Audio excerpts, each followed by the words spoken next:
PR Connections Radio presents. There's a piece we've written talking about love as a foundation for social justice, right? Which includes what you just said. I love that Corinthians piece. I think it's just beautiful. In the it's more than just an emotion, right, or a personal feeling. It's a powerful, active force, as you said, discipline and potentiality for pursuing various forms of liberation, which can build a foundation of belonging for all.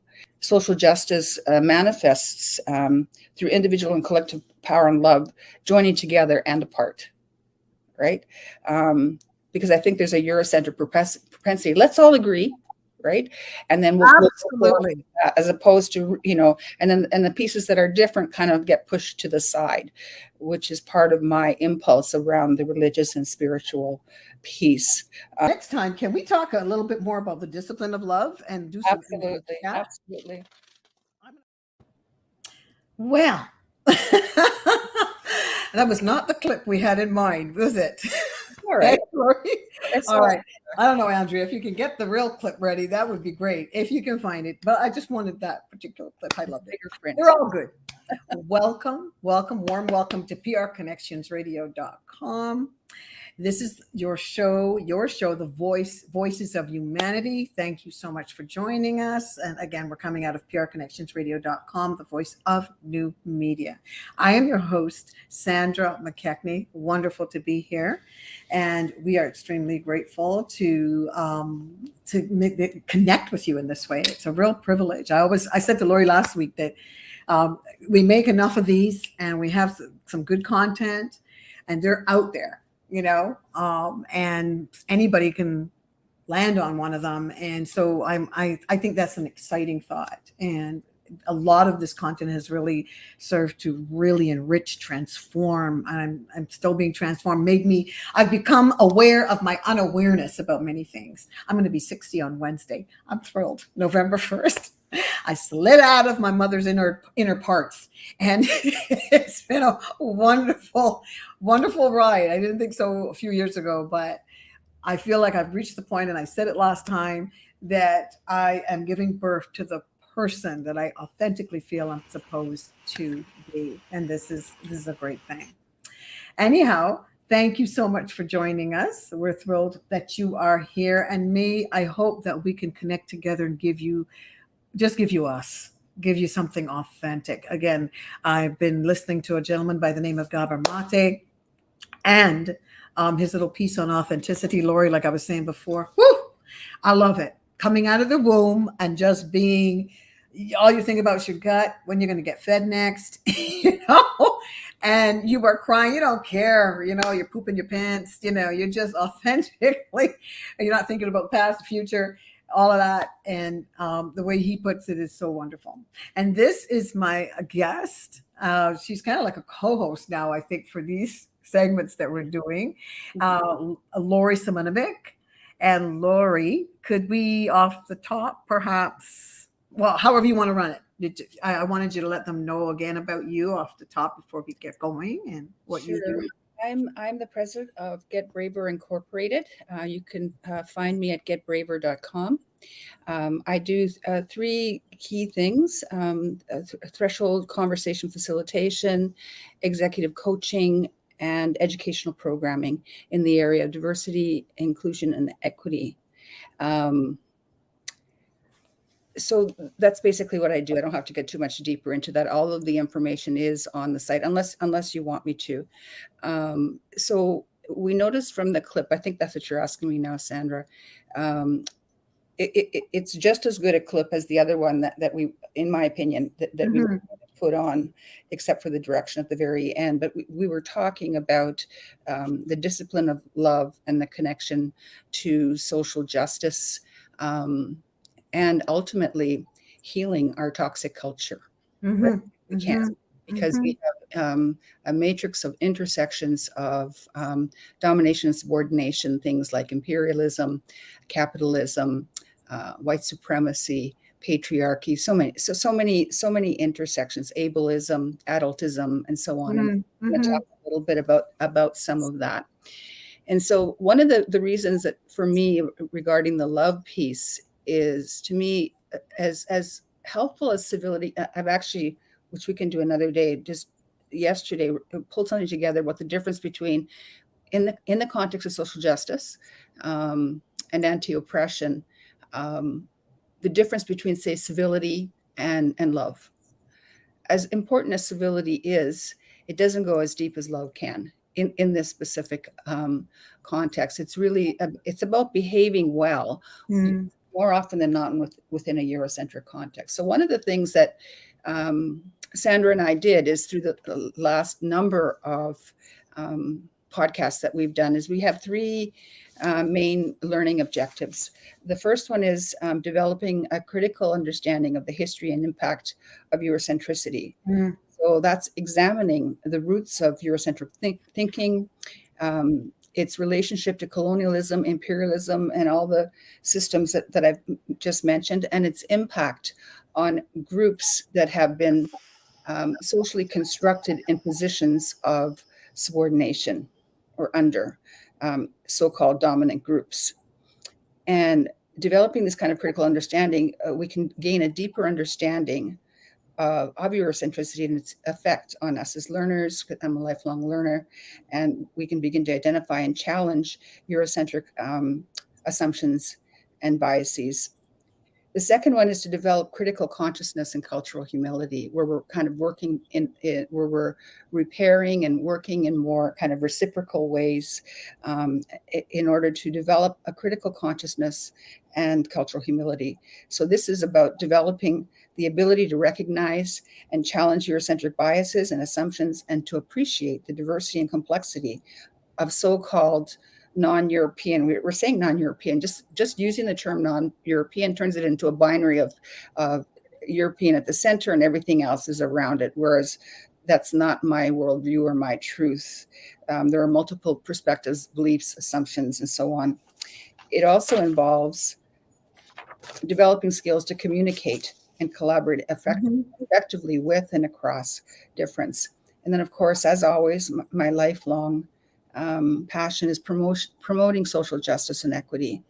This is a crucial learning objective, collectively and individually in this specific context, to promote social justice and equity by taking action to challenge and dismantle Eurocentric structures and practices. This involves advocating for the inclusion of all perspectives. I'm not going to say non-European, let's say all. In education in all domains, and promoting policies and practices that promote diversity, equity, and inclusion.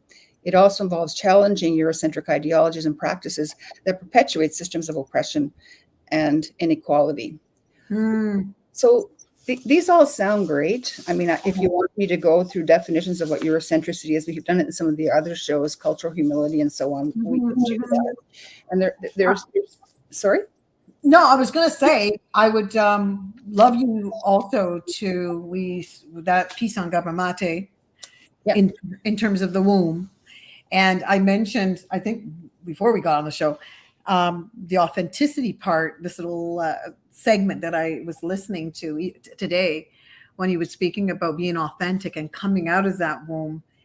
And not thinking, you don't have a past to think about. You're not thinking maybe your epigenetic self, but you're not thinking of that. You're just hungry. Your gut's the important thing. You know, it's the authentic place, the most authentic place that we would ever be is coming out of the womb and just depending on everything, and everything comes in terms of your needs for the most part, right? So that's one of the, I'd love you to add to that in just reading that little excerpt again and just really clarifying what that looks like, as I just mentioned about coming out of the womb and how authentic the insight of that part, you know, and we, of course, we're going to connect that to that what you're going to just speak about, the womb part of that, the government Hayes talks about, the nurturing part of that when you're in the womb.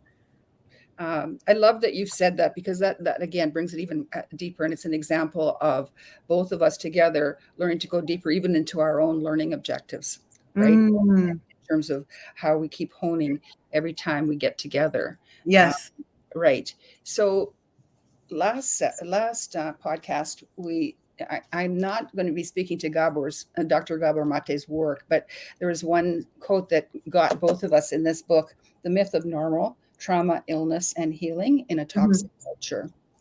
And when Sandra and I were speaking, Sandra asked me to read this quote again.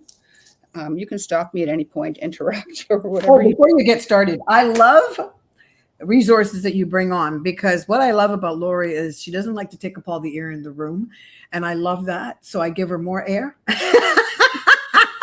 And she's very conscientious, okay, about not, taking over the mic, and because she may know better, whatever. I love that attitude that she has, right? And I said that because her resources, which is really important to me in the terms of the work I do. I do something called double consciousness, two streams of thought, two social identities, has a lot to do with how people show up in the 21st century, that when transatlantic slave trade, apartheid, colonization, sub-Saharan, imperialism, all of that, how we show up, why we show up, how we show up in the 21st century. So a lot of my resources, since I got woke, if we would say, has been listening to a lot of Black men, just some scholastic giants, and getting my information from them, because my perspective is them and they are me, and learning from everybody. But I love that your resources, a lot of them are from people of color, and I appreciate that very, very much, and that just gives me a sense of wholeness for my own self and connection to you and to all people. Really, it's not your fault or mine, but together we can do something about it. And that's really why she's here, one of the reasons she's here anyway, besides her wonderful work. So I'm sorry I interrupted you. No, thank you. That's what we're supposed to do, like you're teaching me. That makes for a good show. Sorry? I said it makes for a good show. I like interruptions. It's good interruptions.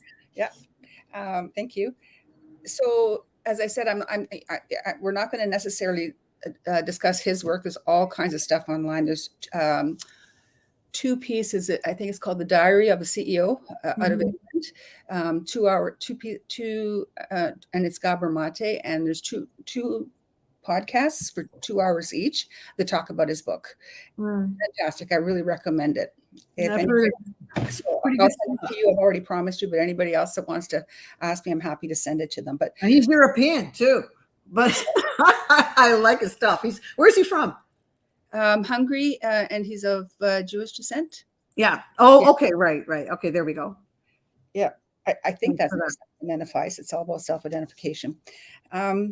So this quote is what you were just talking about in terms of coming from the womb. And he had quoted a lot of scientists, doctors, and has this incredible ability to talk about the science in a way that's understandable to the masses, in my opinion, because I'm certainly not a scientist, and I sometimes barely, but I'm understanding what he's talking about when he talks about science and birth and trauma and how that all connects, and that you just said, right? But then he said he has 3 children, and he asked his wife, who he sees as an expert. She's an artist. She's many things. Read the book and you'll find out. He asked her, he said, her name is Ray. I recently asked Ray if I could do it over again regarding the birth of their children, right? She was pregnant at the time, right? No, he asked her recently. Oh, recently. Okay. He was writing this book. He and his son wrote this book together.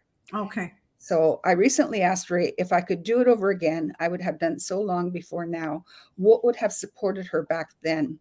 I can't improve upon the wisdom nor the accuracy of her answer.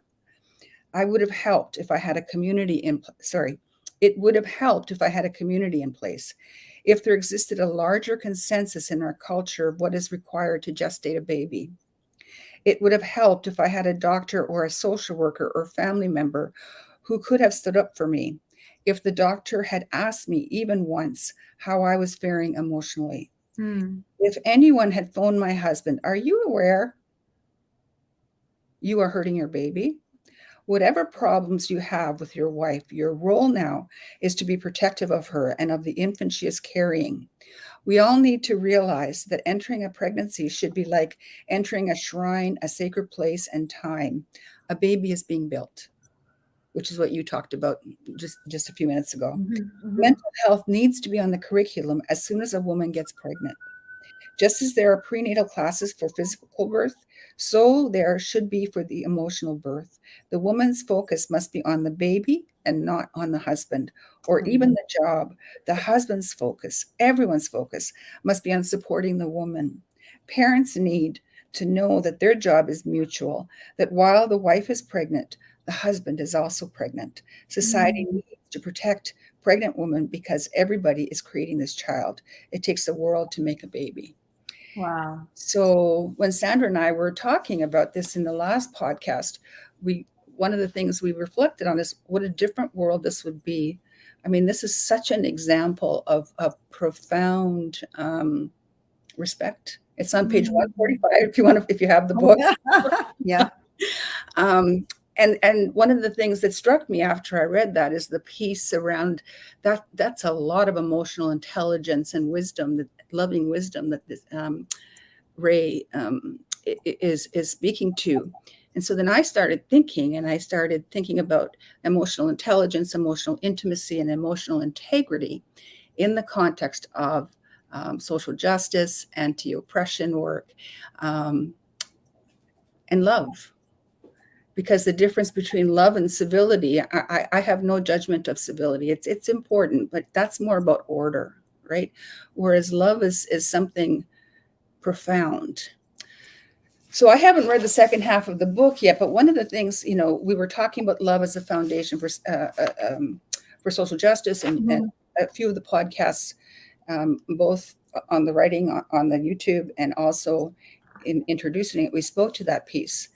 We are speaking now to emotional intelligence, emotional intimacy, and emotional integrity in the context of love as a discipline, right? That was one of the ones that really, I think, correct me if I'm wrong, Sandra, touched you. The one thing that I did want to surface, because when you think about it, trauma, illness, and healing in a toxic culture. But Lori, sorry, hon, I'm interrupting. But could we go back just to give it a little synopsis on this thing? Now, the idea about what you just read was the idea that a woman would be, pregnant and would have a team. If ideally, wouldn't this be wonderful? If she had a team of people speaking into her. Some women are very careful, and some cultures, some of my people absolutely in the continent this is a very important time for them. Not getting angry, not too much. You're going to have fight with your people or your brothers and sisters, your spouse or whatever, but being conscious to bring that back to a place that's more holistic for that child, speaking into that child's life. A lot of my people read scriptures, beautiful things are said over this womb. So that I was just thinking of the how that can create, if you will, this authentic human being. This and such a humility in this individual. What would that do to a child coming out? We're talking about you just come out and you're ready to eat. It's just about you and your gut and you're hungry.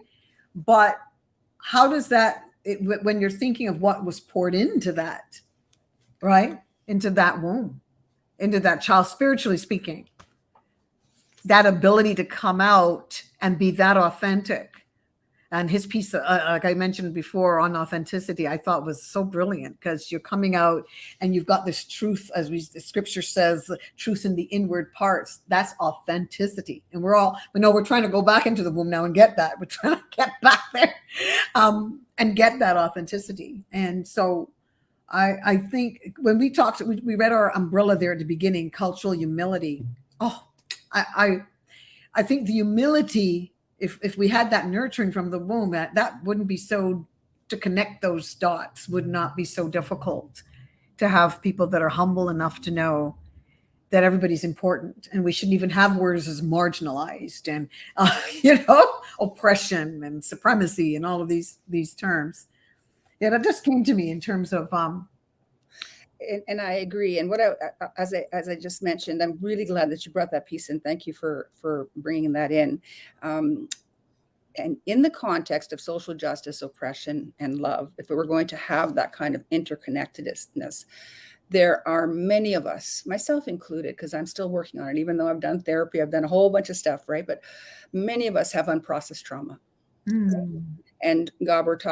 Gabor talks about both small t and large t, which is beyond the scope of today. But one of the things, apparently, well, not apparently, in the second half of the book, he talks about how healing can happen, because when we're triggered, we can say all this nice stuff, but there's healing that has to happen. And you just mentioned some way.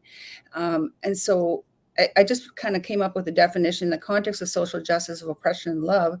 Healing refers to the processing of recovering from injury.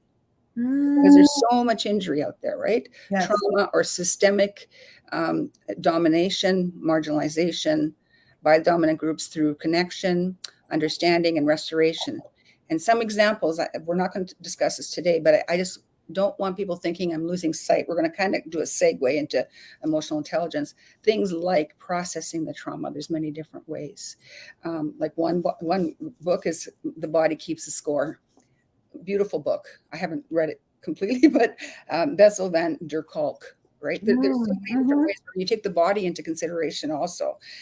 Foster, and there's many other books of that nature. Fostering connection, restoring dignity, structural reforms, promoting, not even promoting, I used the wrong word there. I'm stuck in my Eurocentric thinking. I have to rethink now. So it's not promoting empowerment, it's living empowerment, reciprocal context, self-reflection, and cultural humility. Those are just a few. So I thought, okay, what are some of the ways? So there's the three. Before I go there, is there anything that you wanted to say about that? No, I just was going to say that I love that. Healing refers to processing the trauma, because there is sometimes, even in church or spiritually, we want to spiritualize everything, but faith without works is dead. So that's a scripture, and I love it, because faith without works is dead. We can have all the niceties and the loveliness and just love, love, love. And that's important, but healing, processing the trauma, of which a lot of people, our Indigenous brothers and sisters, many tribes are very aware of on some level, that the doing and, leaning into the discomfort and looking at yourself in the mirror can be, it's an okay thing to do, and having people you can trust that can walk with you through that healing, that process is so important when we're talking about love, social justice, and the discipline of love, right? Integrity of love, like all of that. It means that we have to have this sort of truth. I shouldn't tell nobody what to do. We don't have to have anything, but to choose where we're going to think, okay, I want to do something about this situation. I want to look at how authentic can I be? The fact that I have to have these things. And I love Gabor Mate. There's one thing he said, that you don't get authentic by, trying to be authentic. It's by noticing that you're not authentic, right? Yes. Spirit of truth, which is God's love. It comes to, and if you want to choose to do something or go in a different direction, you can. But that spirit that comes, that truth that comes over us will show us, wait a second. I saw it today in myself. Work. I'm seeing where I'm fake. I'm seeing where, you know what I mean? It's all that the authenticity I am lacking. So yeah, I love talking about the integrity of love, and really the authenticity that comes with that, the truth about love, And it's a daily work of moving towards our own freedom and consciousness collectively and individually, as important as it is to seek safety. Sometimes when we're traumatized, we're just focused on seeking safety. Yeah. And it's often the sponsoring emotion is fear. Right? Yes, of course. And when sponsoring emotion is fear, we tend to find ourselves in connections of pain as opposed to connections of peace. Well, part of it's natural, but like, how much do we want to repeat the pattern, and how much do we want to heal the pattern? And that's just a small piece of work. I remember my therapist said that once you do the emotional work, I don't know if it's ever over, but those 5 years that I did with her, she said, your spiritual potential, your intellectual potential, all of it, your job, everything will catapult. And she was so right. I was already fairly successful person. I mean, I don't even like to call myself that, like happy with where I was. I was a community mental health consultant at the time and doing incredible work. I was really honored for the work that I was doing, but the work that I've done since that healing is just different now, because I have tools now where I'm not sabotaging myself, for example, around self-love. And that's in all areas of life. It takes time. Right. It does. And I admire young people like my nephews, my nieces, and that kind of age group where I love that people want to get there real quick, but you do need a few years for the experience too, but because don't despise your youth, because you can do amazing things out there, 25, 30, but there's a level of experience that takes time in certain things in life, It just doesn't happen like that. But on you go, Lorianne. I shouldn't call you that. That's not nice, Lorianne. Her name is Lori. Okay. Okay. It feels like love, so I'm good. What was I going to say? So there's the three pieces. I'll give you the definition. So this is just one. I'm sure there's many definitions. Emotional intelligence can refer to the ability to recognize, understand, manage, and where necessary, heal one's own emotions and relationships. So that's why I mentioned the healing piece. And some key aspects of emotional intelligence involve things like self-awareness, self-regulation, motivation, conscientiousness, Freud's conscientization, where you go. It's kind of very similar to the critical consciousness, going right. In, looking in for more than one worldview and so on. I'm going to go later a bit more into the so-called managing and how that can be conceptualized of emotions in terms of the emotional intelligence. And these overlap, but I think they're a little bit different. So emotional intimacy in the context of love and social justice refers to the ability to forge profound connections with others through mutual vulnerability, openness, and empathy across difference and similarity. I always added that in there. So, for example, vulnerability is a willingness to reveal, as you just said, your authentic emotions, experiences, fears, and challenges to foster trust and understanding. And it's letting down walls, right? So around anti-racism work as a white woman, there are some difficult moments, but a little bit of bravery and presence. And how has it been difficult for you? So that an example, like a lot of white people, I don't want to be racist, right? And it hurts if I made a mistake or if I've made an assumption that it happens to be the Black woman that's the CEO, but I'm not sure, right? Because and she's dressed a little more relaxed than maybe the guy in the suit, and I might assume that the white guy, I might assume that he's I don't usually assume, but I might think, I wonder if he's a CEO, but I'm not thinking of her right away because of how the system's set up. And that's me right now being defensive. No, that's because that assumption is within me, right? Oh, I love that. And that's authentic in itself. Right? It's truly, I think that's honest and refreshing because it is in us. And even if like I walk into a room with you and I walk into a room and there's a big event, say, and the people looking at us, if we were to really put the words to what people might be thinking, they see you, they see me, and there's a whole different sort of pattern of thinking as I speak and I sit down with sister girls and I get all this reality from my friends, my white sister girls, and so because they tell me the truth, because we've known each other over I think it's 30 years. So, but just really what they think, what people think of different groups, what you think of an Indigenous person if they walk in the room. I think that is very that in itself, to hear what people really think of each other. I've been looking at stats for years, and I could use the excuse but the stats say only this percent, blah blah blah.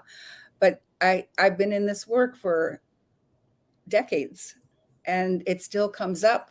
It would have come up more before, but you just keep doing the work because you go deeper and deeper, and I love that. You're all up in the levels of awareness, unconscious unawareness. You're aware of your unawareness, and you're doing something about it. That's great. Reality. So and then the third one, I've written quite a bit on it, but I'm learning how to just, because we only have this much time, right? So I'm giving 3 examples in each of these emotional pieces. Emotional integrity in the context of social justice and love refers to aligning one's emotions and external actions with an ethical commitment to truth, justice, and compassion. And some of the key components are... Wait, sorry, that one was again? So sorry. A commitment to truth, justice, and compassion. There's of course much more, but those are some.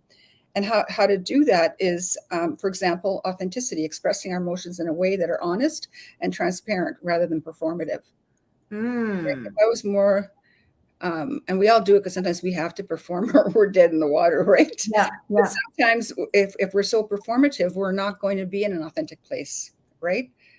So what does performative look like? So what I just said about I think I'm smart enough to say, well, actually it's because of the stats.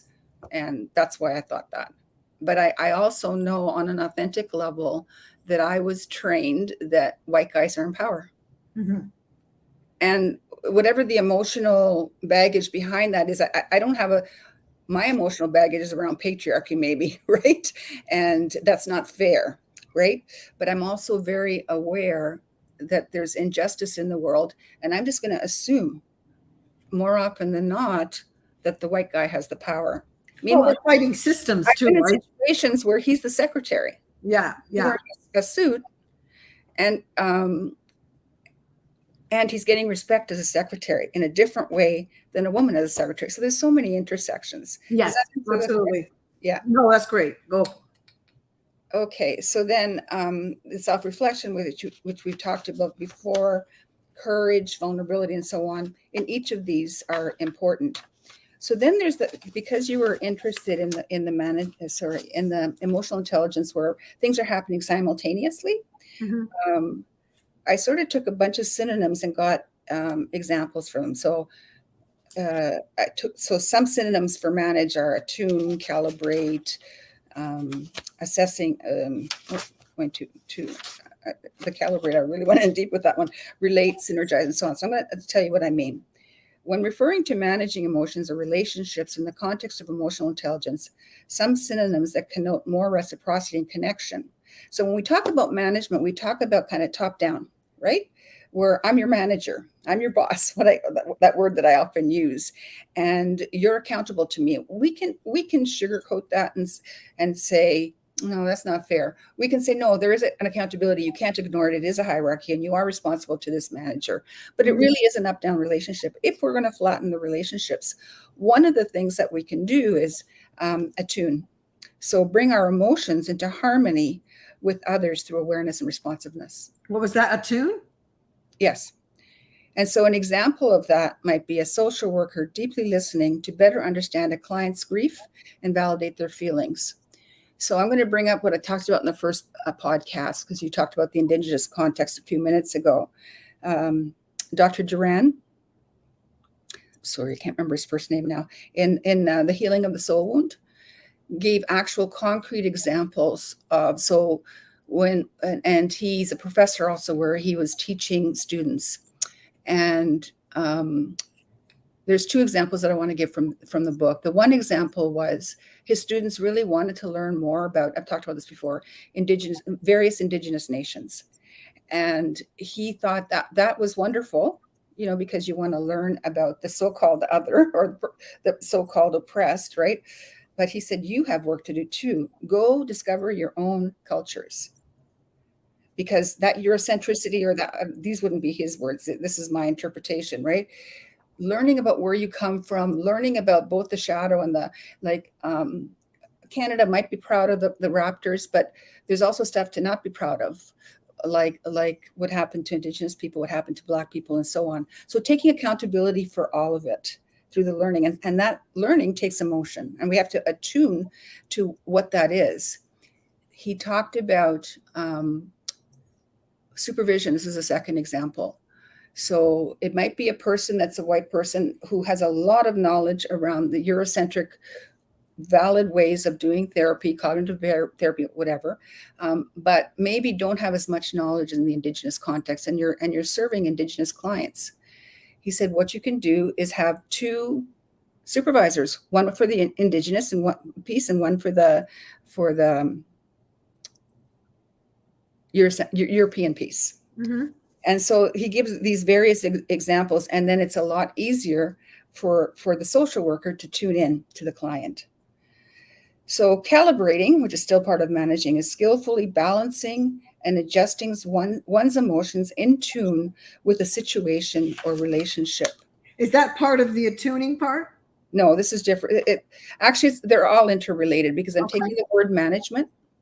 I've gotten a whole bunch of synonyms and then just gave examples, right? So skillfully, so the calibration is kind of a war word, but in an anti-oppression, but oppression is kind of a war, and that's why I put it in there. To calibrate refers to the ability to, as I said, to skillfully adjust one's behaviors, speech, approaches, or strategies to thoughtfully take into account power dynamics and potential harm to groups that have been pushed to the margins. And some key aspects of calibration might include a teacher, for example, adjusting her tone or his tone when a student, or their tone, when a student gets frustrated, to de-escalate and reconnect. Okay, and that's calibration. Yes. That's interesting. And so the meaning of that in a nutshell is what?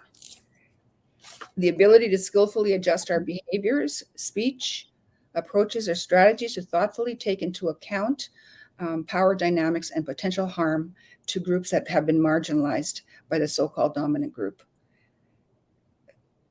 Interesting. You know, I might add, I also think that calibration part and managing your emotions part, I want to kind of flip that around for a minute, because I think when people come from the continent, we've brought here hundreds of years, some of us have been here, some of us stayed home. I think we can collaborate. I think we can, like, somehow I feel like, even when you're talking about cultural humility, it fits here too. Just adjusting our behaviors in the way we think of ourselves, or we are taught to think of ourselves in this construct, that also takes effort.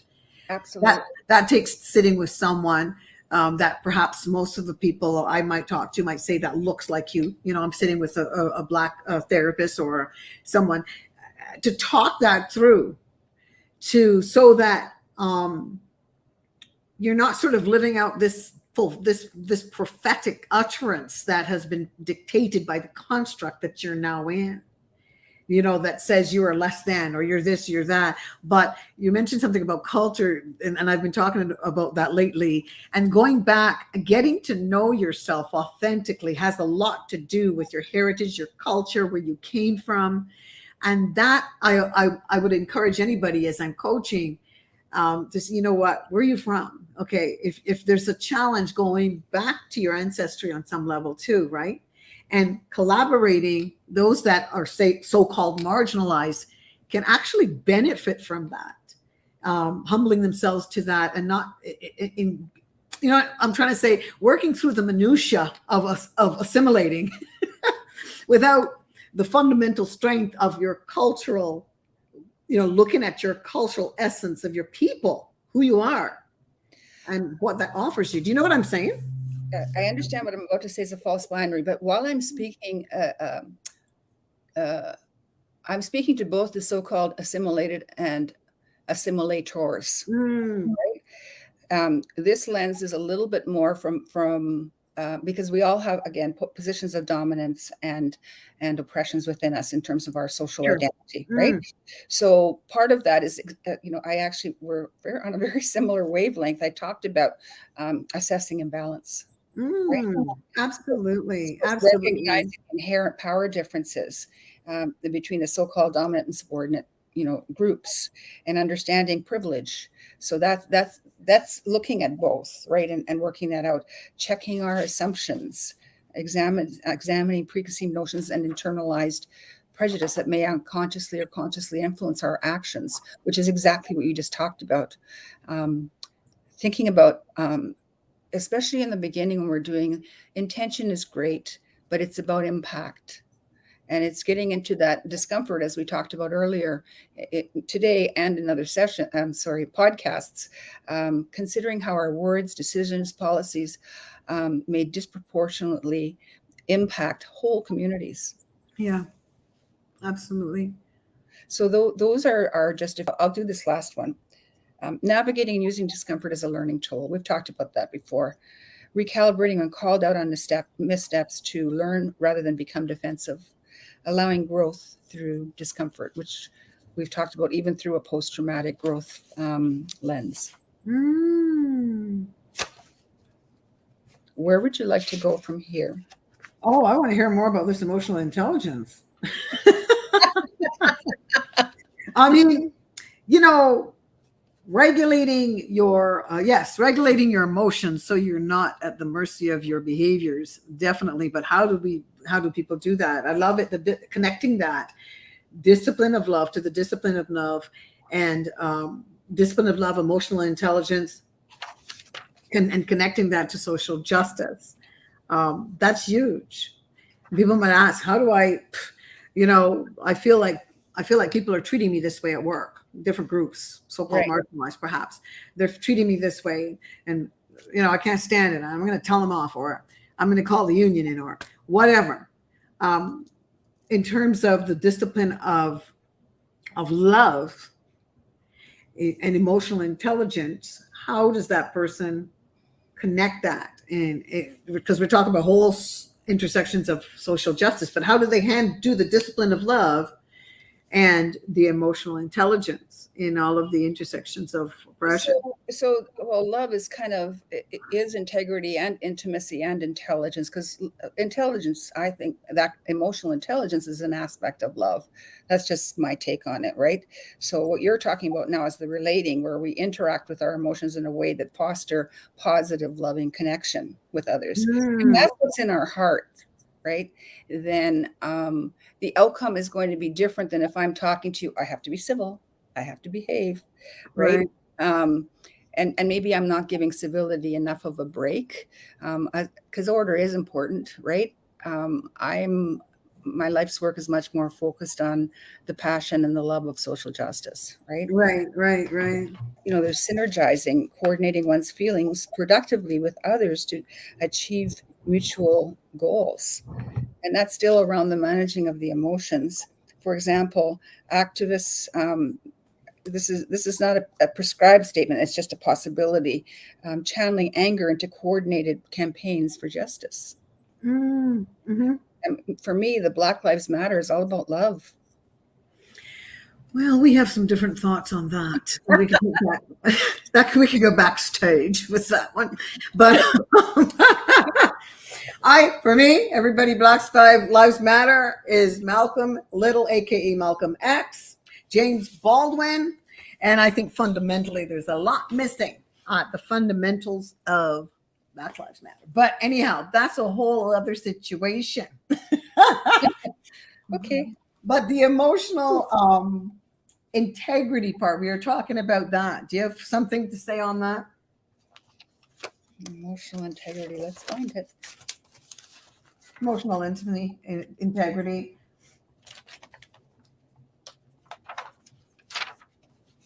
I do. I want to, because I was really thinking about this. So we're going to go past civility.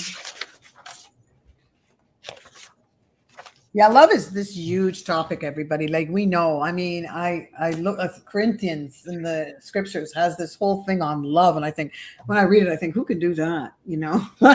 One thing, love suffers long. That's one thing it says, which is amazing, because that's true. I think of a mother with her kids, Lori.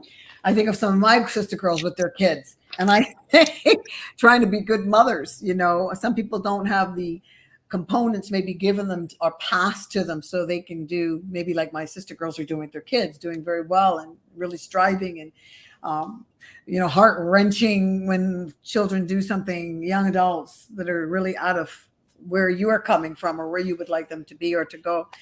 But this love thing is huge, and I'm considering, when I think of the for my own people, okay, when I think of emotional integrity or emotional intelligence, connecting that to social justice, the discipline of loving. That doesn't mean you have to tolerate nonsense either. I would think, right? It doesn't mean you have to tolerate anything. But having, I don't know what would your take be on emotional integrity? So, I mean, integrity comes from the word whole, I think, if I remember correctly. And it's about, as you said, authenticity. It's a commitment to truth. There are multiple truths, obviously. We just had that a few minutes ago. Justice, compassion, and so on. I think that the core of it is to authentically express our emotions in a way that are honest and, as I said earlier, transparent rather than performative. That we're congruent, ensuring our emotions and behaviors align with and reflect our professed values, equality, and care. Like, do I put my money where my mouth is? There I go to capitalism, but that's an example, right? It's not just it's dismantling capitalism in a way when you're contributing toward flattening capitalism. Examination, willingness to investigate emotions like defensiveness, anger, or fear with nuance rather than reacting. I know there's been a few times when you and I, more than a few times when you and I have been talking, and you speak to what you're feeling. You actually said some words like, okay, that probably doesn't sound like love. And then I went to this place and I thought, love, right? To me, that's emotional integrity. That's examining yourself and being a responsibility, the ability to respond and take ownership of our own emotions and impact on others without projecting blame externally. It's really easy when we get triggered to just like say, that's not what I meant, and just get into this defense attack dance. It's just exiting that dance of defense and attack is really the two. Well, this is of course miracles, but the defense and attack are the same energy. Okay. When you're defending yourself, you're asking your brother or sister to attack you in a way. That's the deal, right? Or when you're attacking somebody, you're asking them to defend themselves. I'm taking it to a deeper level because sometimes you need to go to court, you need to do things, right? Right. Defense or attack.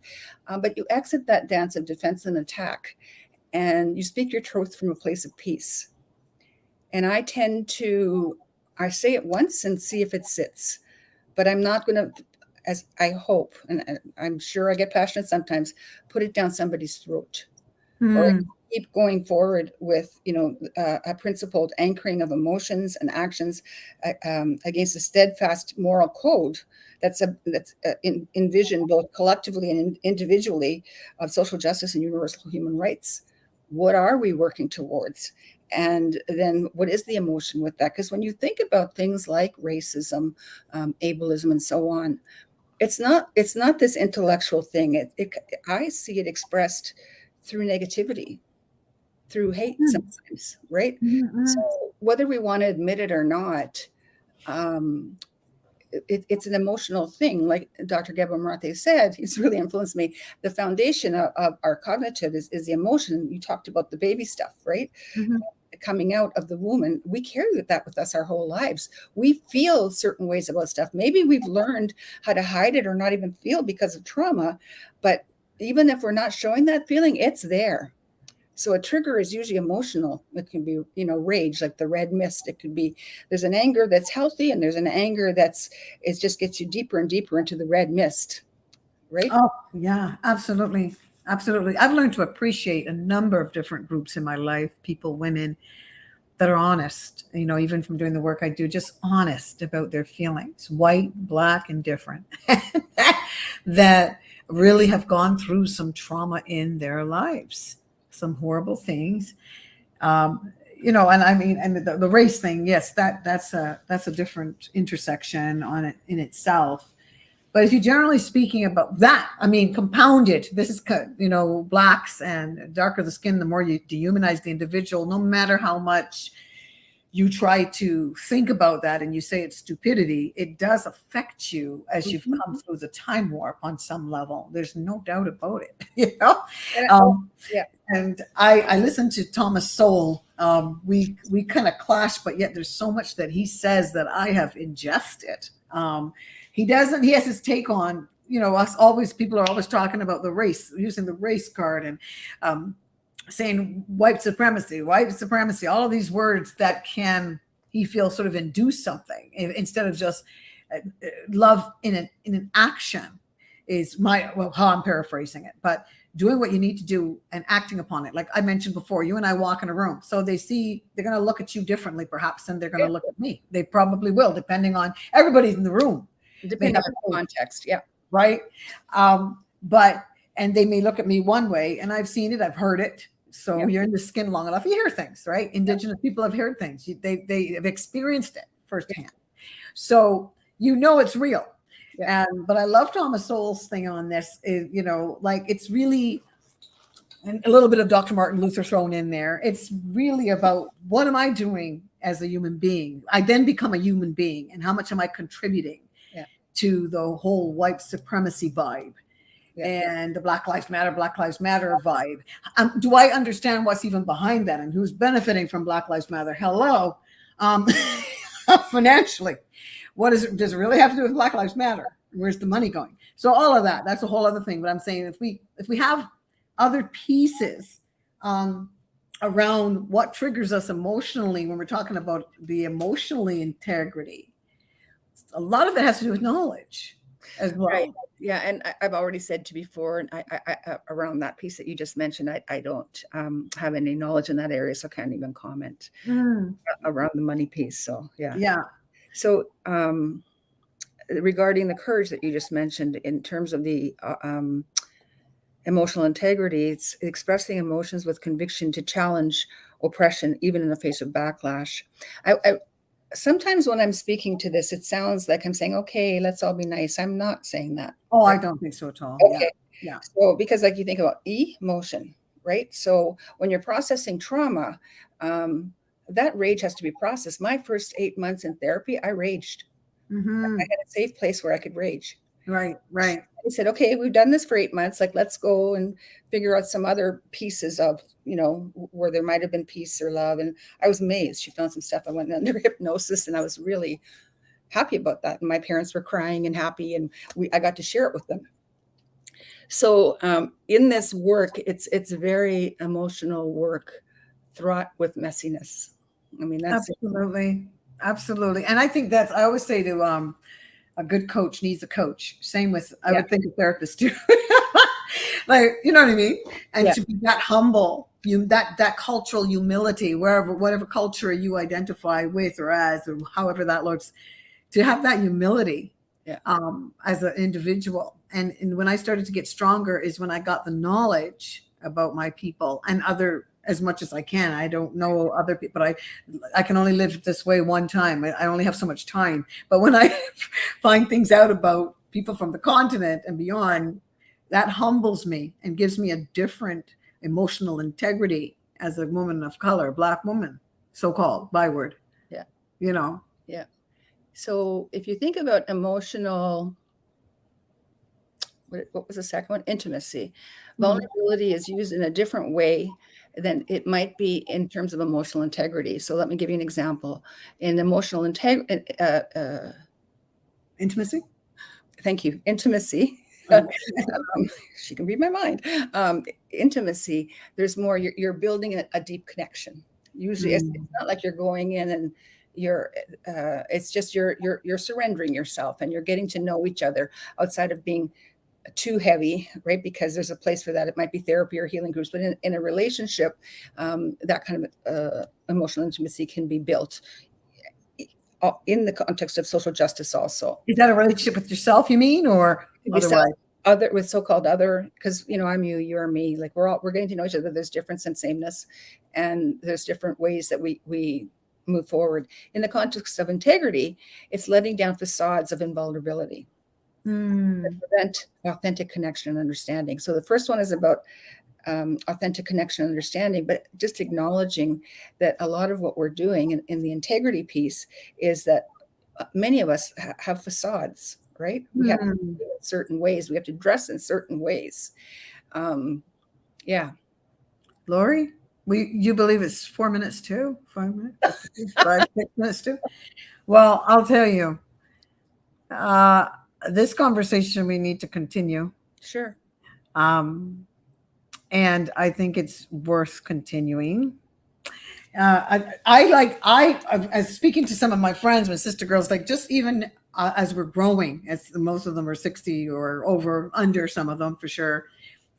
But we can see each other as you get older, and if you're doing the work, you don't just get older. And I mean, you could be older and you've got a lot of stuff you might agree is missing in your life because maybe the work, but it's not too late to start this work, honestly. It's never too because late. I'm feeling freedom from the inside out that I've never felt in my whole life. It's like the best time in my life. And I had this opportunity to sing at this event last week, and I'm telling you, I sung in a way people were like, "Oh my gosh, your voice!" And they've heard me sing before, but it's something that's happening from here out. I get it. Yep. Also the work that I'm doing again, Right. I've got to train. So I'm still training, and faith without works is dead. So I still got to do something. And I love that part of our conversations. It's not just, you're so fantastic, like all this can happen, but you work at it. You've done a lot of work in your life. So let's pick up next time. This has been great. And applause, Lori. Thank you so much for sharing your work. Thank you. And we will meet and debrief and do all of that. Thank you for joining us. We're just trying to keep it real here and hoping in the process that whatever exudes from us that is truth and you find authentic, that it may encourage you. I would appreciate knowing that that's true. Thank you so much for being here. Voices of Humanity, forgot the name of the show, coming to you from PureConnectionsRadio.com, the voice of new media. Please join us again. We appreciate you so much. Bye for now. Say bye, Lori. Bye-bye.